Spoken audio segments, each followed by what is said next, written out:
கேட்டீங்கன்னா அது ஒரு மிகப்பெரிய ஒரு கேள்விக்குறியாக தான் இருக்கும். ஏன்னா இவர்கள் எல்லாத்தையுமே அட்ஜஸ்ட் பண்ணுவாங்க. இந்த துலாம் ராசி என்பர்களினுடைய ராசியில அந்த சனி பகவான் உச்சம் பெறதுனால ஒரு டவுன் டு எர்த் அப்படின்னு சொல்லக்கூடிய அளவிற்கு எங்கேயாவது போய் ஒரு ஃபங்க்ஷன் அப்படின்னா முதல்ல வேலை செய்யக்கூடிய நபர் இந்த துலாம் ராசி என்பர்கள்.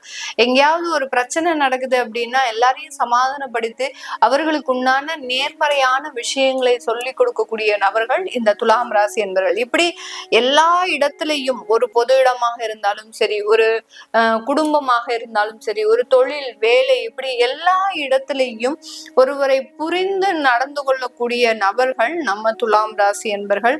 ஆனா இந்த துலாம் ராசி அன்பர்களை புரிந்து இவர்களினுடைய உறவுகளோ இவர்களினுடைய தொழில் சார்ந்த நண்பர்களோ அடுத்து பாத்தீங்கன்னா வேலை சார்ந்த ஒரு நண்பர்களோ யாராவது இருக்கிறாங்க அப்படின்னு கேட்டீங்கன்னா ஒரு நபர் கூட கிடையாது. இவர்களை புறம் முதுகுல குத்தக்கூடிய ஒரு நபர்கள் தான், நம்பிக்கை துரோகம் செய்யக்கூடிய ஒரு நபர்கள் தான் இவர்களுக்கு அதிகமாக இருக்கும்.